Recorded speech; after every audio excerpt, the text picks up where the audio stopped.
Орос, Хятад, Солонгос, Энэтхэг, Канада, Польш, Турк, Куб, Хонконг улсуудтай ялтан шилжүүлэх гэрээг байгуулж 60 гаруй иргэнийг эх оронд нь авчрахаар хилцээрийг эхлүүллээ. 109 иргэнээс 62 нь Хятадд, 17 Солонгост ял идэлж байгаа нь хамгийн өндөр тоо юм а. Эдгээр нь хулгай, хар тамхи, зодооны хэрэгээр ял сонсдог байна. Гэхдээ хар тамхины хэрэг сүүлийн жилүүдэд эрс нэмэгдсэнийг статистик харуулна. Дээр хэрэгээр 33 иргэн гадаадад ял идэлж байгаагаас 3 нь цаазын ял авчээ. Өнгөрч 6 дугаар сард нэг иргэнийг Хятадаас авчирч мөн Казахстанаас нэг ялтныг шилжүүлэхээр болсон байна.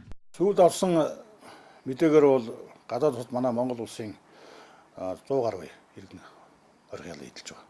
За үүнээс бол 62 за сүүлдээ бол энэ тоо буураад бол нэг 54 ялтан бол эх орондоо ял идэлээс хүсэлтийг бол гаргасан байна.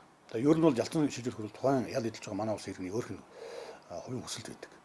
Тэрийг харуулсан. Зарим хүмүүс бол хүсэлтээ гаргаад дараа нь доторх болждаг юм тал бий.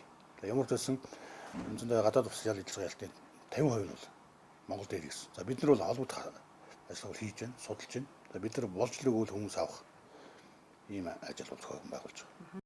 Хамгийн сүүлд Хонконгтой ялтан шилжүүлэх гэрээг байгуулсан тус улсад 30-аад иргэн цагдан хоригдож, 10 орчим иргэн хулгайн хэрэгээр ял шийтгэгдэж, 6 монгол хүн ял идэлж байгаамаа. Хоригдож байгаа монголчуудаа эх оронд нь авчрах эрх зүйн үндэс бүрдүүлэх үүднээс Монголын талаас 2012 онд ялтан шилжүүлэх тухай гэрээг байгуулахаар төсөлд хүргүүлж Хонконгийн тал саналыг дэмжиж ийхүү эцэслэн тохиролцсон юм а.